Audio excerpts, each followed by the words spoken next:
जगतगुरु श्रील प्रभुपाद की जय। अनुवाद। सत्पुरुष दरिद्रों के साथ बिना रोक टोक के घुल मिल सकते हैं, किंतु धनी व्यक्तियों के साथ नहीं। दरिद्र व्यक्ति ऐसे साधु पुरुषों की संगति से तुरंत ही भौतिक इच्छाओं से विमुख हो जाता है और उसके हृदय का सारा मेल धुल जाता है। तात्पर्य। कहा गया है, महद विचलनम नृणाम गृहीणाम दीनचेतसाम। श्रीमद् भागवतम 10:8-4। साधु पुरुष या सन्यासी का एकमात्र कार्य ये है कि वे कृष्ण भावनामृत का प्रचार करें। यद्यपि साधु पुरुष निर्धन तथा धनी दोनों को उपदेश देना चाहते हैं, किंतु निर्धन लोग उनके उपदेशों से धनी लोगों की अपेक्षा अधिक लाभ उठाते हैं। निर्धन व्यक्ति साधुओं का तुरंत स्वागत करता है, उन्हें नमस्कार करता है और उनकी उपस्थिति का लाभ उठाना चाहता है, किंतु धनी व्यक्ति अपने दरवाजे पर एक बड़ा शिकारी कुत्ता रखता है, जिससे कोई उसके घर में घुस ना सके। ये दरवाजा पे कुत्ते से सावधान लिखी तख्ती ठांग देता है और साधु पुरुषों की संगति से कतराता है, जबकि निर्धन व्यक्ति उनके लिए अपना द्वार खुला रखता है। इस तरह निर्धन लोग धनी लोगों की अपेक्षा उनसे अधिक लाभ उठाते हैं। श्री नारद मुनि पूर्व जन्म में दासी के निर्धन पुत्र थे, किंतु संत पुरुषों की संगति से बाद में वे स्वयं सुप्रतिष्ठित मुनि बन गए। ये उनका वास्तविक अनुभव था, इसीलिए वे अब निर्धन व्यक्ति की अवस्था की तुलना धनी व्यक्ति की अवस्था से कर रहे हैं। सताम प्रसंगम मम वीर्य संविदो भवन्ति ऋत कर्ण रसायन कथा तज्जनाद आशु अपवर्ग वर्तमनि श्रद्धा रतिर भक्तिर अनुक्रमिष्यति। श्रीमद् भागवतम 3:25-25। यदि किसी को संत पुरुषों की संगति का लाभ हो सके तो वे उनके उपदेशों से भौतिक इच्छाओं से अधिक शुद्ध हो जाता है। कृष्ण बहिर्मुख होइया भोग वांछा करे निकटस्थ माया तारे झापटिया धरे प्रेम विवर्त। भौतिक जीवन का अर्थ ही है कि भगवान श्री कृष्ण को भूलकर इंद्रिय तृप्ति की अधिक इच्छा करना, किंतु यदि मनुष्य को संत पुरुषों के उपदेशों का लाभ प्राप्त हो जाता है और वे भौतिक इच्छाओं की महत्ता को भूल जाता है, तो वे अपने आप शुद्ध हो जाता है। चेतो दर्पण मार्जनम भव महादावाग्नि निर्वापनम। शिक्षाष्टक 1। जब तक भौतिकवादी व्यक्ति का हृदय शुद्ध नहीं हो जाता, वे भव महादावाग्नि के कष्ट से छुटकारा नहीं पा सकता। ओम अज्ञानतिमिरान्धस्य ज्ञानाञ्जनाशलाकया चक्षुरुन्मीलितं येन तस्मै श्रीगुरवे नमः। श्रीचैतन्यमनोभीष्टं स्थापितं येन भूतले स्वयं रूप कदा मह्यं ददाति शापदान्तिकं।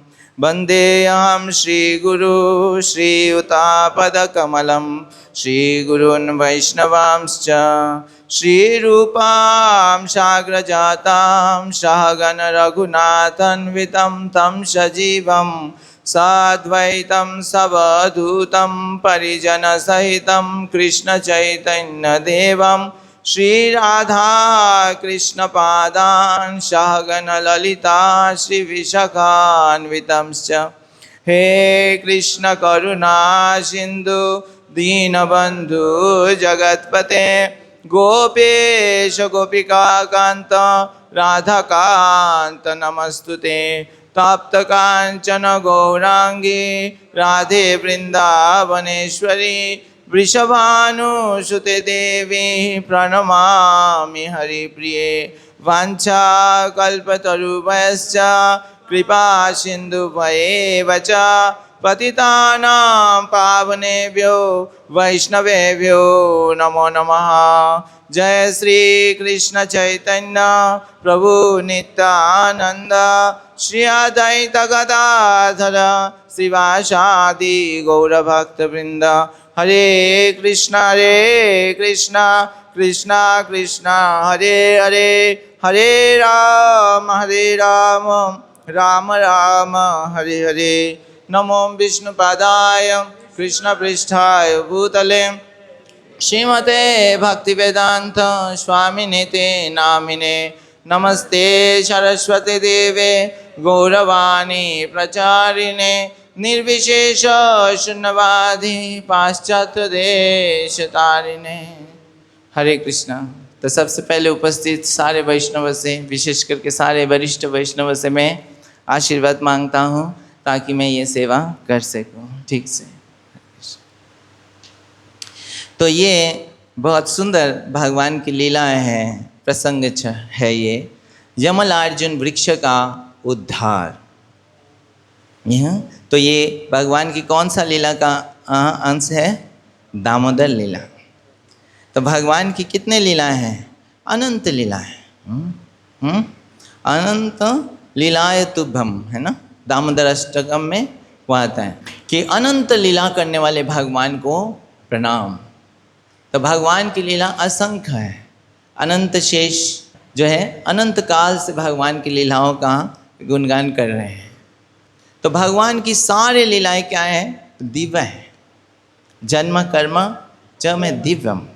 और सारी लीलाएं, एक लीला से दूसरा लीला तुलना करना मुश्किल है, लेकिन फिर भी ये जो लीलाएं है भगवान का दामोदर लीला, ये बहुत विशेष है।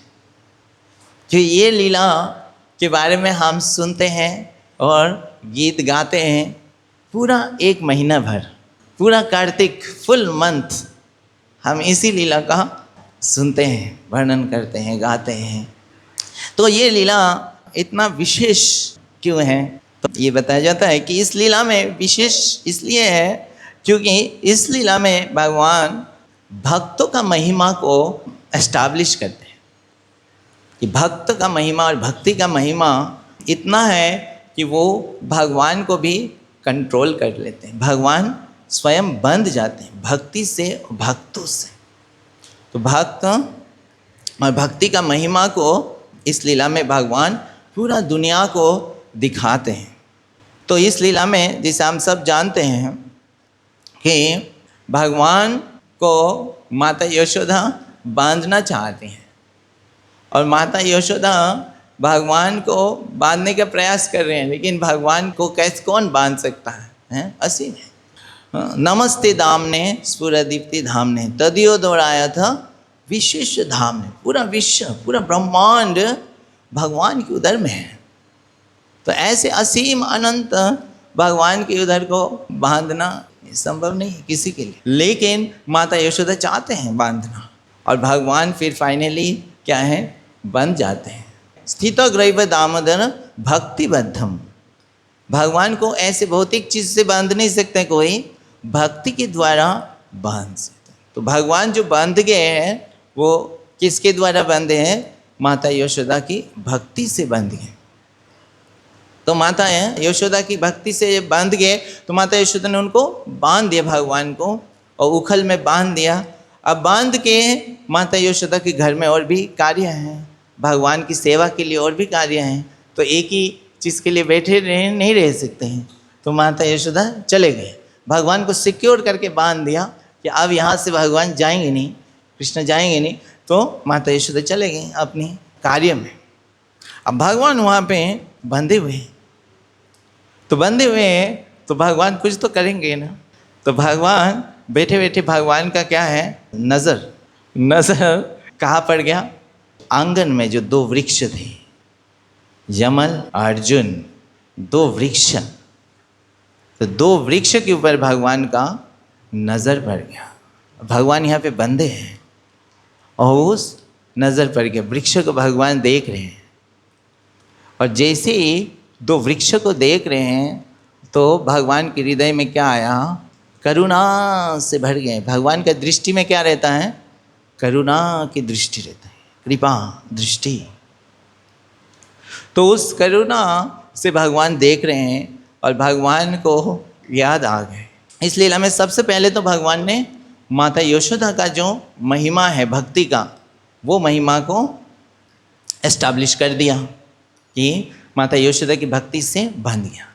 अब भगवान और एक भक्तों का महिमा को एस्टैब्लिश कर रहे हैं, और वो कौन है? श्री नारद मुनि। तो नारद मुनि का महिमा को एस्टैब्लिश कर रहे हैं। तो भगवान ने ये देखा, भगवान की नज़र पड़ गया। तो नज़र पड़ते भगवान को याद आ गए कि भगवान सब जानते हैं, पास्ट प्रेजेंट फ्यूचर सब जानते हैं। तो ये वृक्ष तो वृक्ष नहीं है, इस वृक्ष तो दो महान व्यक्ति हैं। वो क्या है? कुबेर के दो पुत्र, नल कुबेर और मणिग्रीव। और फिर भगवान को दया आए, ये दोनों कितने सालों से, देवताओं के 100 वर्ष तक वो यहाँ पे खड़े हैं वृक्ष के रूप में, लेकिन वो रहने वाले कहाँ के थे? कहाँ रहने के योग्य थे? वो स्वर्ग लोक में है, उन्नत शरीर था उनका, लेकिन वो यहाँ पे हैं। लेकिन वो वृक्ष के योनि में है, लेकिन उनका पतन हो गया वहाँ से।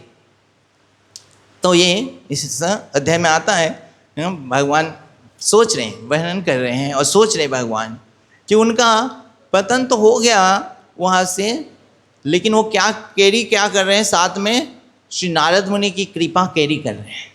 उनके साथ में श्री नारद मुनि की कृपा है, ब्लेसिंग्स, आशीर्वाद। तो वो स्टोरी भी आप सब जानते हैं कि ये नल कुबेर मणिग्रीव कहाँ पे थे, नारद मुनि कैसे कृपा दिए उनको। तो ये जो कुबेर के पुत्र थे तो वो बहुत धनी थे, उनके पास धन था। तो धन की वजह से कोई और किसी चीज़ का कमी नहीं है। और जहाँ धन ज़्यादा हो जाता है वहाँ पे कई सारे गलत कार्य भी हो जाता है, इंद्रिय तृप्ति की पूरा सुविधा मिल जाता है। जो गरीब होते हैं तो उनको सुविधा उतना मिल नहीं पाता। कि धनी है तो सब जो चाहिए वो तुरंत मिल जाता है, धन से सब मिल जाता है। तो इसीलिए जब परीक्षित महाराज कलयुग जब आए थे और कलयुग को परीक्षित महाराज बोले मेरा राज्य से बाहर रहो, तो बोले मेरे लिए कोई तो जगह चाहिए। तो वो जगह बोले कि 4 जगह पे आप रह सकते हैं। ये जो 4 नियम जो हैं क्या है? गैम्बलिंग जो नहीं करना है, भक्त नहीं करते, उस जगह पे क्या है? कलयुग रह सकते हैं। जहाँ पे मांसाहार होता है वहाँ पे, और जहाँ पे जुआ खेला जाता है, जहाँ पे अवैध स्त्री का संग होता है, और जहाँ पे जो नशा किया जाता है, 4 जगह पे रह सकते। लेकिन उस समय जो है परीक्षित महाराज के राज्य में ऐसे करने वाले बहुत कम लोग थे। सब क्या है? धर्म के उसमें थे। तो ये बहुत कम लोग जाते हैं कि इसी सब जगह। तो कलयुग सोच रहे ये जगह तो दिया, सिर्फ नाम की दिया है, उसमें कुछ रहने का कोई ज़्यादा है नहीं, तो कोई और दीजिए जगह, इसमें तो कुछ है नहीं, बनेगा नहीं ठीक से। तो कोई और जगह कहाँ है? जो गोल्ड जहाँ पे रहता है, धन जहाँ पे। तो धन में ये सारी चीज़ की सुविधा मिल जाता है। और जिससे धन अगर सही से भगवान की सेवा में नहीं लगेंगे, श्री श्री राधा पार्थ सारथी ललिता विशाखा की जाए, श्री श्री सीताराम लक्ष्मण हनुमान की जाए, श्री श्री गौनिताई भगवान की जाए, श्री लक्ष्मी नरसिंहदेव प्रहलाद महाराज की जाए। तो क्या है? वो हमारा पतन के कारण हो सकते हैं। तो नल कुबेर मणिग्रीव यद्यपि वो उन्नत योनि में थे और उन्नत रस के आस्वादन कर सकते थे, लेकिन वो क्या है? ये निम्न प्रकार के जो है आनंद, इंद्रिय तृप्ति कर रहे थे। और उस दौरान श्री नारद मुनि वहाँ से चलने लगे। तो नारद मुनि जब चले तो नारद मुनि का दृष्टि पड़ गया कहाँ? इनके ऊपर। तो इनके ऊपर तो नारद मुनि की दृष्टि पड़ गया। और तो नारद मुनि भक्त हैं भगवान के, तो उनकी दृष्टि में भी क्या होता है, करुणा होते हैं, कृपा होते हैं। तो उनकी दृष्टि पड़ गया और नारद मुनि देखे कि इतना उन्नत उनका योनि है, क्या उन्नत रस का आस्वादन करना चाहिए, भगवान की भक्ति का आस्वादन करना चाहिए, वो कितना निम्न रस में लगे हुए हैं, इस जीवन का पूरा जो है नष्ट कर रहे हैं। फिर नारद मुनि ने उनको देखा कि उनके किस में कल्याण है, तो उनकी करुणा कल्याण किस में है उसमें देखें।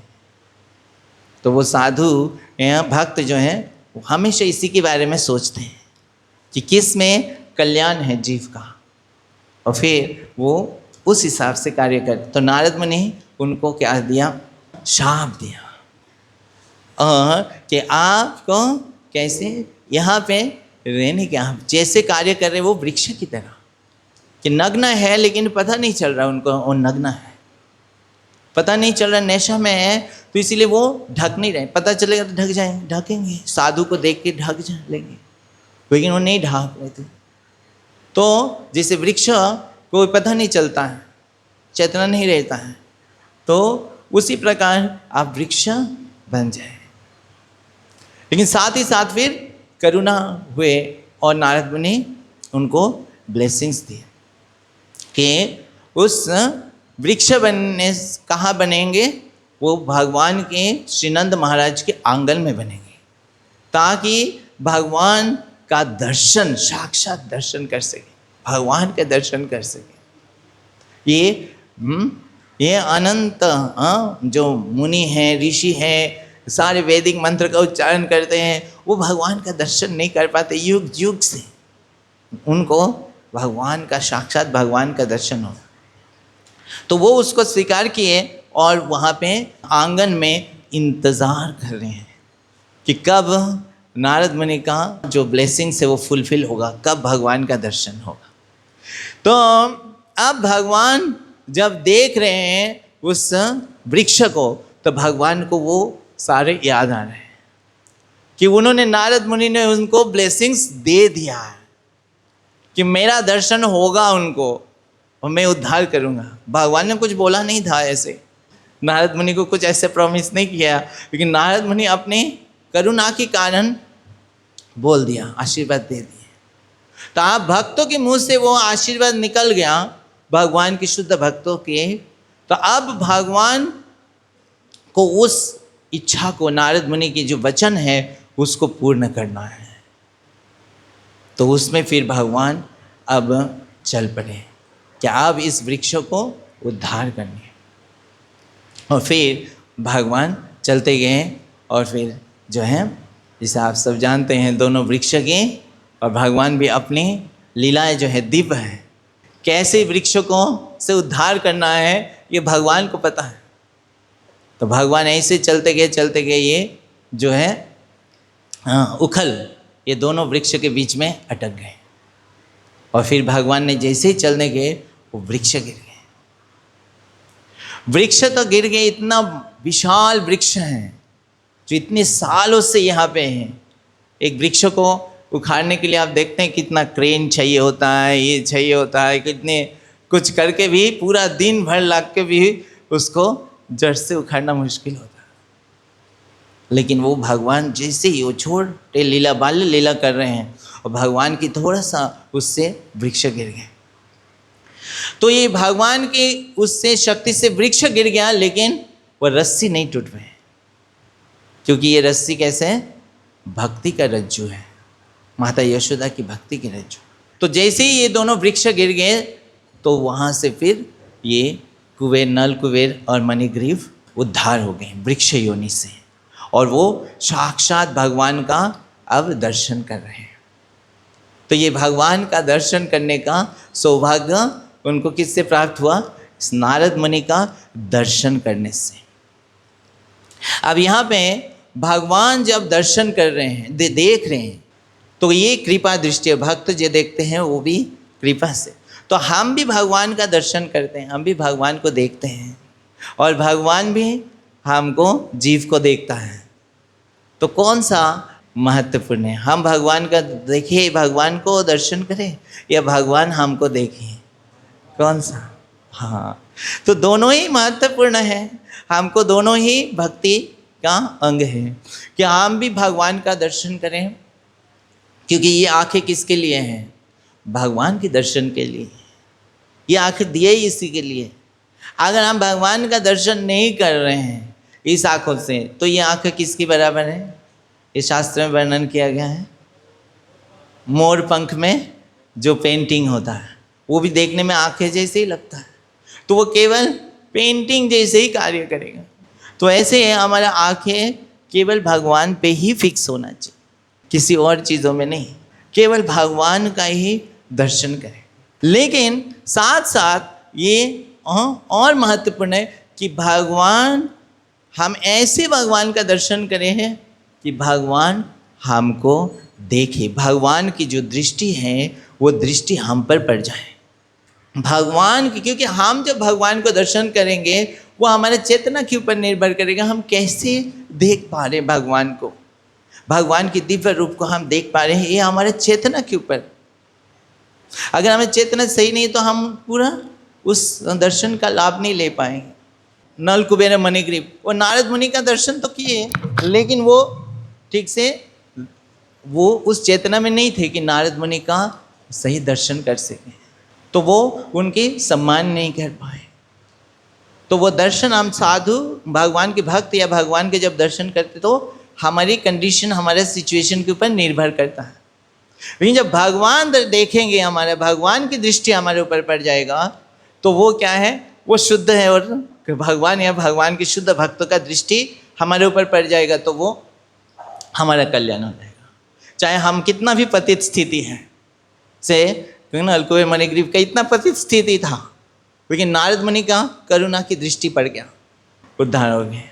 तो उसी प्रकार भगवान की जो दृष्टि है वो करुणा से, इसीलिए जो नरोत्तम दास ठाकुर कहते हैं, नित्यानंद प्रभु से कहते हैं, आहा प्रभु नित्यानंद प्रेमानंद सुखी, कृपा अवलोकन करो, आमी बड़े दुखी। हम दुखी है, और आपकी कृपा के अवलोकन, आपकी कृपा की दृष्टि अगर मेरे ऊपर पड़ जाएगा तभी मेरा दुख का निवारण हो सकता है। अदरवाइज इस दुख के लिए निवारण करने के लिए हम कितना प्रयास कर लें, लेकिन वो नहीं हो सकेगा। आपकी कृपा की दृष्टि। तो इसीलिए भगवान की कृपा या भगवान की शुद्ध भक्ति की नज़र में, उनकी कृपा दृष्टि की परव्यू में हम आ जाए तो क्या हो जाएगा? हमारा जीवन सफल हो जाएगा। तो ऐसे ही आता है, जिसे जब रामानुजाचार्य छोटे थे तो वो यादव प्रकाश के घर उसमें जाते थे, पाठशाला में, और वो यादव प्रकाश मायावादी थे, वो मायावादी सिद्धांत सिखा रहे थे। तो उस समय जो है शायद कांचीपुरम में वो एक बार यमुनाचार्य आए, महान आचार्य यमुनाचार्य आए। वो भगवान का दर्शन करके जब जा रहे हैं तो उनको दूर से उनका नज़र पड़ गया किस पे? रामानुजाचार्य पे। तो बोले ये कौन है? ये रामानुज है। तो वो अभी मायावादी शिव टीचर के साथ है, तो उनका क्या होना चाहिए? वो भक्त होना चाहिए। तो उनकी कृपा दृष्टि पड़ गए हैं, और फिर आगे रामानुजाचार्य महान आचार्य बने। तो भक्तों की ये भगवान की कृपा दृष्टि के सामने आ जाए, तो उनके सामने आ जाए, वो हमारा स्थिति को देख सकते हैं और स्थिति के हिसाब से कृपा दे सकते हैं। एक लेक्चर में हम परम पूज्य गौर गोविंद स्वामी महाराज जी बताते हैं कि we are not seer, we are to be seen.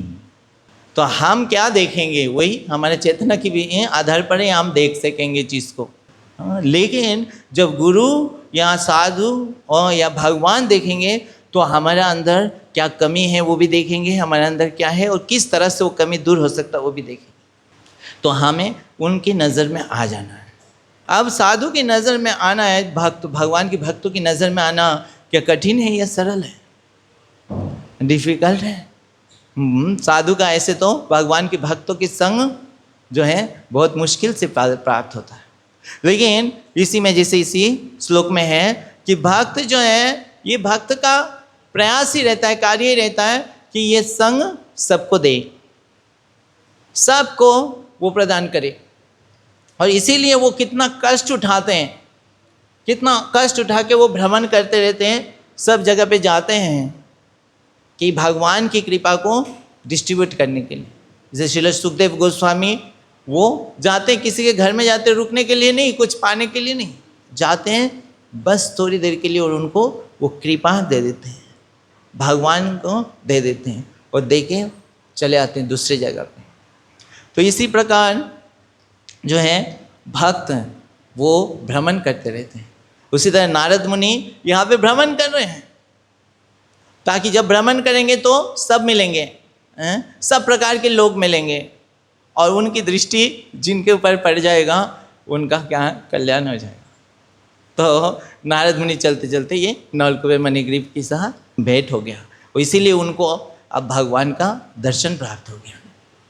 तो भगवान आगे जाके शायद श्लोक में आते हैं, भगवान बताते हैं कि जो भगवान को ये नलकुबेर मणिग्रीव से कोई, इस वृक्ष से कोई लेना देना नहीं था, क्योंकि उनका नारद मुनि से मुलाकात हो गया, फेस टू फेस मिल लिए और उनकी कृपा मिल गया, अब भगवान उनको कृपा दे रहे हैं। तो आगे के श्लोक में आता है कि भगवान कहते हैं अगर कोई भक्तों से, भगवान की शुद्ध भक्त जो भगवान की पूर्ण तरह से समर्पित है, उनकी फेस टू फेस हो जाता है, उनको ये अपॉर्चुनिटी मिल जाता है, तो उनके भव बंधन से मुक्त हो ही जाएंगे। तो ये भगवान भक्ति का महिमा को एस्टेब्लिश कर कि भक्तों के संपर्क में हम आ जाएं, और इसीलिए पूरा परंपरा का यही प्रयास है कि भक्त प्रचार करते हैं। तो इसीलिए श्रील प्रभुपाद भी वो ये मौका, ये सुविधा, ये कृपा देने के लिए कितना कष्ट उठाया। वृंदावन छोड़ के भी प्रभुपाद गए कहाँ? विदेश, पूरा विश्व।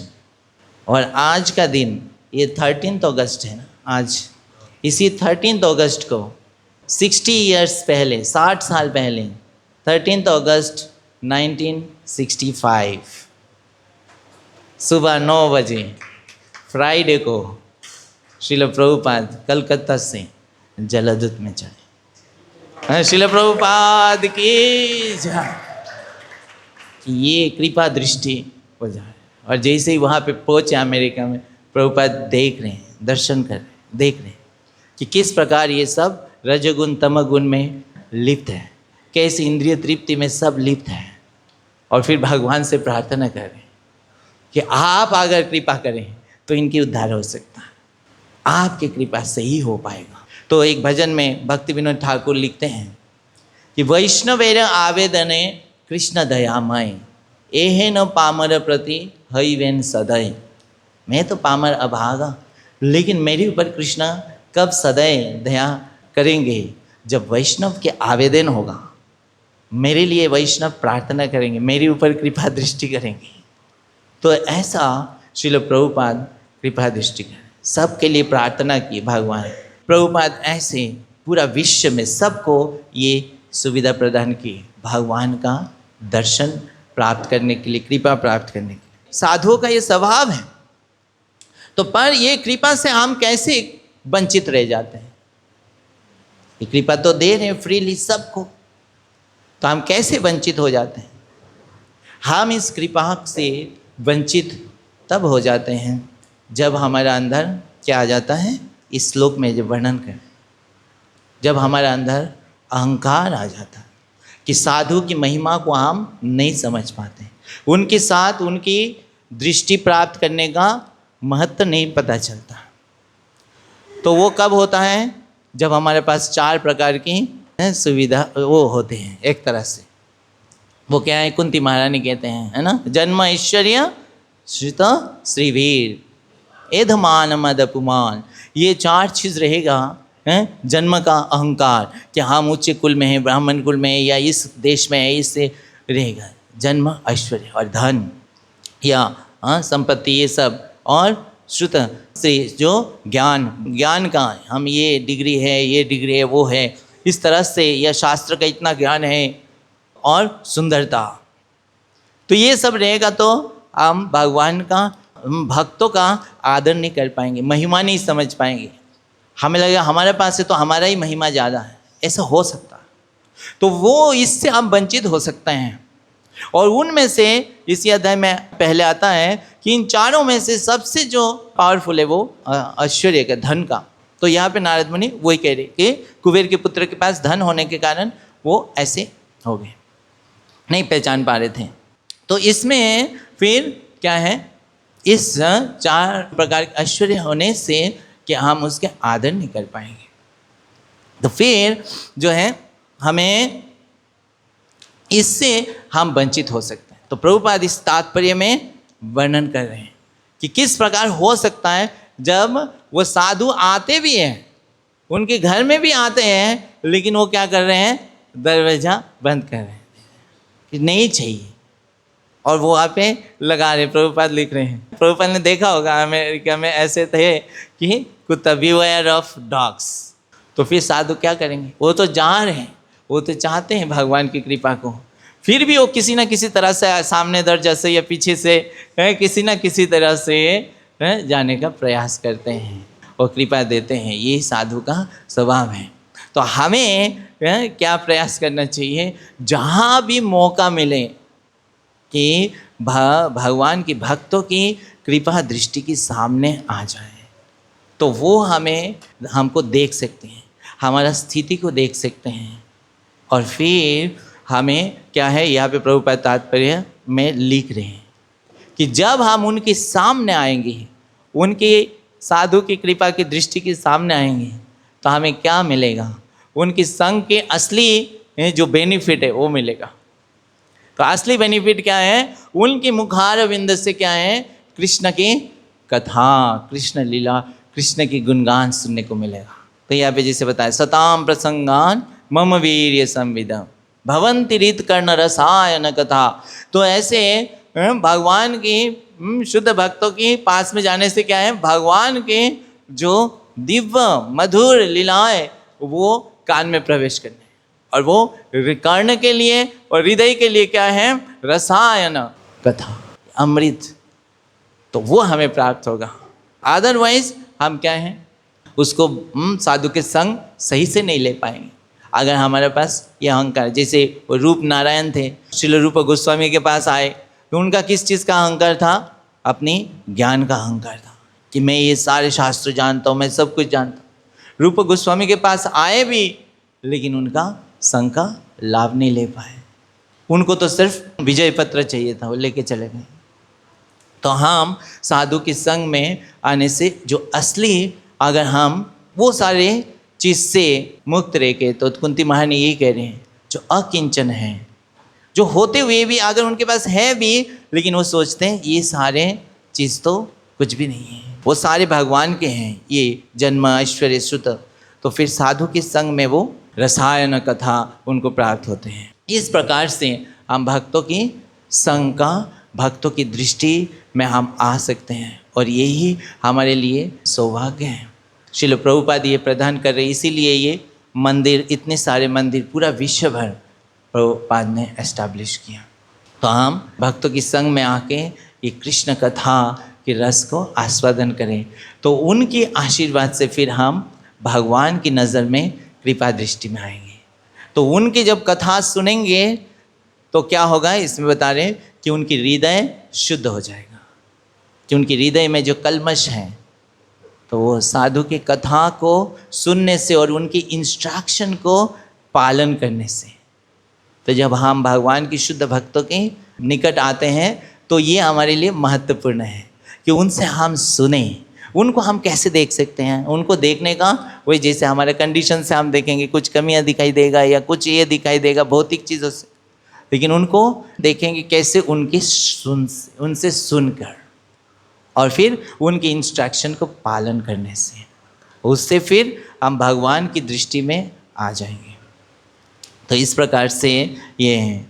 और ये अभी जन्माष्टमी का अवसर है, और इस जन्माष्टमी में इसी का ही अवसर हमें मिलता है कि अधिक से अधिक ऐसे सुविधाएं सारे लोग भगवान का दर्शन करने आते हैं, और उसके लिए सारे भक्त प्रयास करते हैं कि ऐसे हो कि अधिक से अधिक सब लोग आए। और ये जन्माष्टमी के समय ही ऐसा होता है कि सारे लोगों के मन में क्या रहता है, भगवान के प्रति आकर्षण होता है। और भगवान के दर्शन करने आते हैं। तो भगवान के आविर्भाव की तैयारी सब लोग कर रहे हैं। पूरा विश्व भर भगवान के आविर्भाव की तैयारी होती है। और श्रील प्रभुपाद की कृपा से तो अभी सारे विश्व में, सारे देश में ऐसा कोई जगह नहीं है जहाँ पे तैयारी नहीं हो रही है। पूरा तरह से तैयारी हो रही है। और तैयारी करने के लिए हमें क्या चाहिए? हम सबको तैयारी करनी चाहिए ना भगवान के आविर्भाव के लिए, क्योंकि जब भगवान आविर्भाव होते भगवान सबको दर्शन देते हैं। तो उसके लिए तैयारी करने के लिए हमें क्या चाहिए? जो भी चाहिए भगवान ने हमको दिया है। हमारे पास जो भी है, किसी के पास ज़्यादा है, किसी के पास कम है, लेकिन उस चीज़ से हम भगवान के आविर्भाव की तैयारी किए। भगवान, ये बहुत विशेष मोमेंट है, भगवान प्रकट हो रहे हैं। तो भगवान के आविर्भाव को का तैयारी के लिए पूरा वर्ल्ड, यूनिवर्स प्रिपेयर करता। तो जब भगवान कृष्ण आविर्भाव हुए तो सारे नक्षत्र अपने आप का एडजस्ट कर लिए, ताकि सबसे जो प्योर, जो ऑस्पिशियस नक्षत्र हैं तो वो प्रोमिनेंट हो जाए। तो वो जो रोहिणी नक्षत्र, वो इस तरह से पूरा यूनिवर्स प्रिपेयर करे भगवान के आविर्भाव के लिए। और नदियाँ, वो उनके पास क्या है? उनके पास सिर्फ जल है।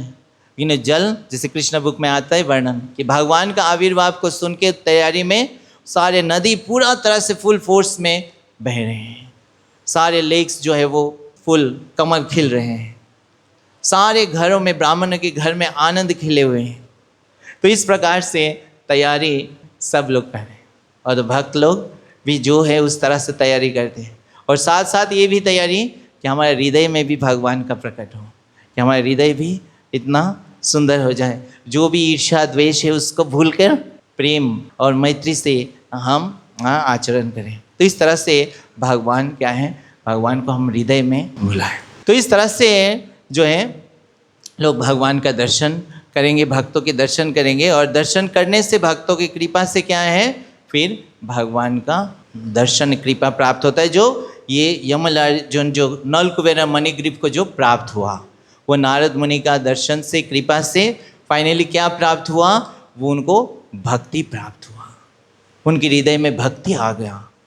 और वही दामोदर अष्टकम में लास्ट में बताते हैं, कुबेर आत्मा जो बद्ध मूर्ति वै अद्भुत तया मोचितौ भक्ति भजो कृतौ च तथा प्रेम भक्तिम च काम में प्रयच्छ नाम अक्षय ग्रह में अस्ति दामोदर। तो ऐसे कृपा, जैसे कृपा भगवान कुबेर के पुत्र को दिया, ऐसे ही कृपा हमें चाहिए, भक्ति चाहिए। और वो कुबेर के पुत्र जब भगवान ने फिर उनको उद्धार कर लिए, वो वृक्ष से मुक्त हो गए, तो भगवान का दर्शन किए। और आप जो भगवान का दर्शन कर रहे हैं तो उनके हृदय में क्या है? भक्ति है। तो भक्ति से भगवान का प्रदक्षिण कर रहे हैं और वो प्रार्थना कर रहे हैं। क्या प्रार्थना कर रहे हैं? आगे आता है, 38 श्लोक में आएगा, बहुत सुंदर है। वो बताते हैं कि आपसे हमारे सभी शब्द आपकी लीलाओं का वर्णन करें, हमारे कान आपकी महिमा का श्रवण करें, हमारे हाथ, पाँव तथा अन्य इंद्रियां आपको प्रसन्न करने के कार्य में लगे, तथा हमारे मन सदैव आपके चरण कमलों का चिंतन करें। हमारे सिर इस संसार के हर वस्तु को नमस्कार करें, क्योंकि सारे वस्तुएं आपके ही विभिन्न रूप हैं। और हमारी आँखें वैष्णवों को के रूपों का दर्शन करें, जो कि आपसे अभिन्न है। तो इस प्रकार से प्रार्थना करें। तो हम भी ऐसे ही प्रार्थना करें कि भगवान हमारा इंद्रियां आपकी सेवा में लगें, वैष्णवों की सेवा में लगें, ताकि हम उनकी नज़र में कृपा दृष्टि में आ जाएं और उनकी कृपा दृष्टि हम पर पड़ जाए, ताकि हमारा जो अनर्थ है वो उससे हम मुक्त हो सकें और भगवान का सेवा में हम लग सकें। तो यहाँ पे हम विराम देते हैं। हरे कृष्णा। जगत गुरु श्रील प्रभुपाद की जय।